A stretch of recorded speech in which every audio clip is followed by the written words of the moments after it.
So welcome to factoring perfect trinomial squares. Now this is the last of the trinomial methods. We've already done the easy trinomial, the difficult trinomial, and now we are into perfect trinomial squares. So what these are up here, these are what your answers are going to look like. So I call these identical twins. And we've already multiplied those, right, where we know that there are 2a plus 1. So the first thing that we'll do here is we'll multiply them so we can see what the questions look like. So a plus 1, not necessary to do this, but this is the one where we want to make sure we do all 4 multiplications and not just 2 of them, right?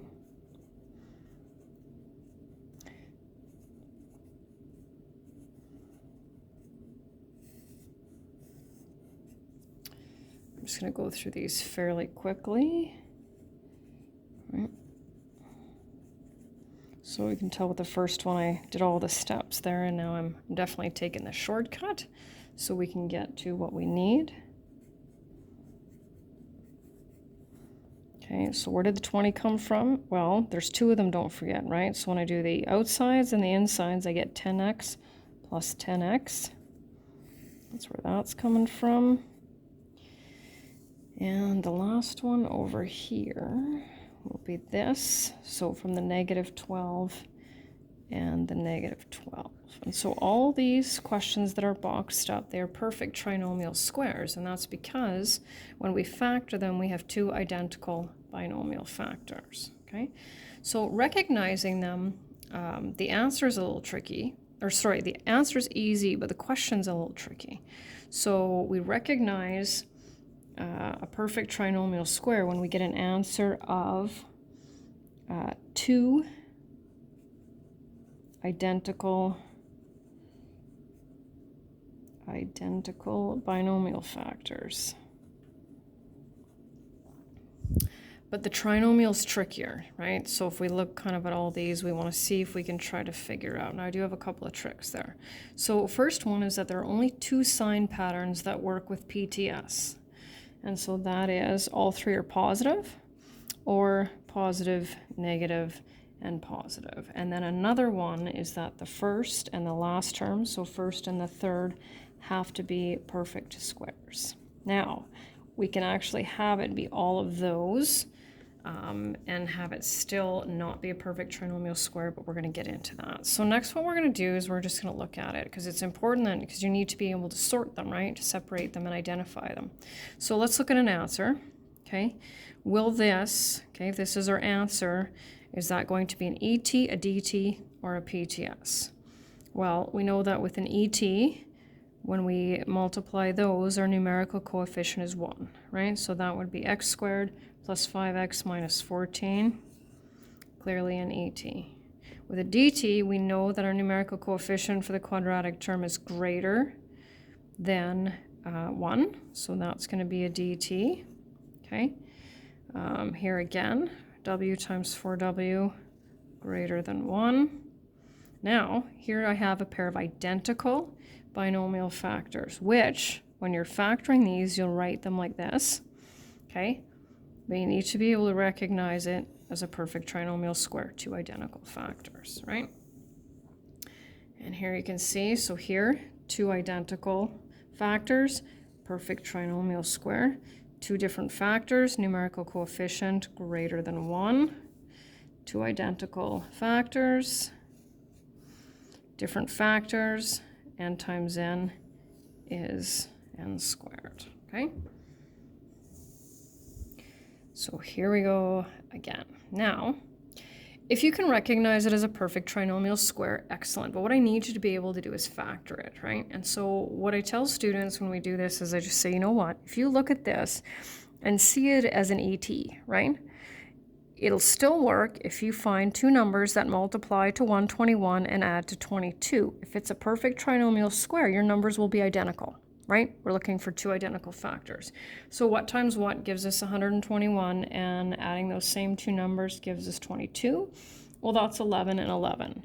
So you can, but don't need to, write it out like this, but you can't call it an ET, because that's not what it is. In order for it to be an ET, it has to have 2 different numbers here, right? So because they're the same, you need to be able to say, oh, look at that. That's your final answer, and you need to call it a PTS. Why? Because that's what it is. Okay? So try the next one. Pause the video, try the next one, and try to do them whether it's one at a time, because the earlier you get started, right, and the more you practice, the better you'll be at it. And then when you're ready, either check the notes or just continue to follow along. So what do we do first? We always look for that GCF, right? Because if we don't, it's going to really mess us up, and we're not going to end up, well, it's a lot more difficult to get to the final answer, okay? So we need to double check. We've got our ET set up here. So 2 numbers multiply to 1 and add to 2. Oh, that's 1 times 1. So once again, you can add that step in there, but that's the one I need. And of course, we'll call it a PTS. So here's an example that actually follows all the rules for a PTS, but is actually not one. So if you kind of looked at this and said, oh, yeah, y minus 8 squared, right? Y in brackets squared. If you actually verified this one, you'd find that it doesn't work, because in order to get that middle term, we multiply these two and double it. So if we were to multiply negative 8 and double it, we'd get negative 16, which is not what we want. So the two numbers that give us a product of 64 and a sum of negative 20 are negative 16 and negative 4. This is why it's so crucial to understand those previous types, so that when we introduce a new one, it's not so bad, right? Okay, GCF.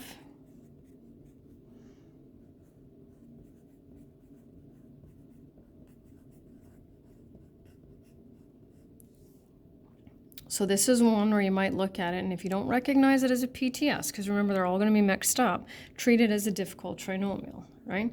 And so you can do that, and you can say, okay, I know everything's going to be positive, right? So you're going to decide, is it 25 times 1 or 5 times 5, right? We know everything's positive. I need a 20 in the middle. Well, let's see. And so you see how I've got two of the same, 10n plus 10n is 20n. You still have to be able to recognize that they're the same, okay? And call it a PTS, not a DT. So, not too difficult for me to recognize them, just because obviously I'm a lot more familiar with them. But like I said, if you want to treat it as a DT, factor it, recognize that you'd end up with two of these, okay? Final answer needs to be written like that, and of course we call it a PTS. A little tricky with the two variables, right? If you recognize it's a PTS, take the square root of the first term, middle sign, I say middle because this one's the first one, right? Square root of the third term, squared. And how do we check this? Multiply these two and double it. So 2m times negative 3n, negative 6mn times 2, and that's how we know it works, right? Take out that GCF.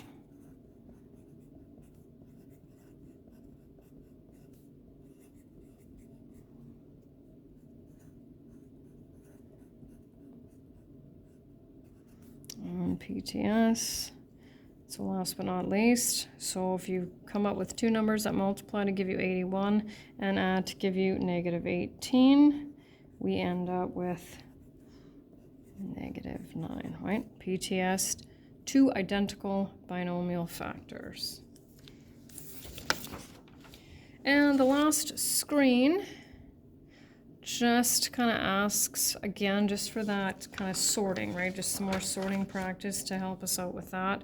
So look at them, and obviously when you're factoring these, you don't have to pick what type it is first. You can factor it first, but see if you can look at it and kind of figure it out, factor them, and then see how many you got right.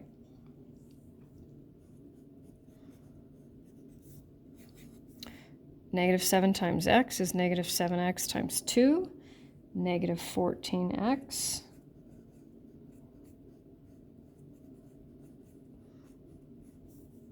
dt, right? We have two different factors. So this one's got a completely different sign pattern. So because it's got the plus, plus, minus, I know it can't be a PTS.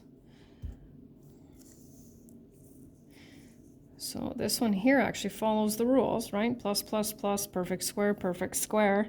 But n plus 6 is squared is just not going to work. We're not going to be able to get that 15n in the middle. So it's an ET. This again is a different sign pattern.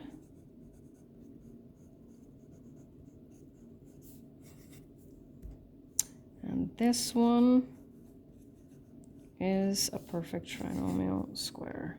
So like I previously said, you can treat perfect trinomial squares like easy trinomials and difficult trinomials, but it's important that you recognize that your final answer then will contain two identical factors.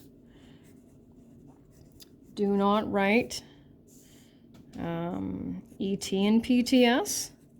Can only be one of the trinomial types, or DT and PTS as factoring types. And so you'll get some practice with that, and that's all you'll need. And that's the end.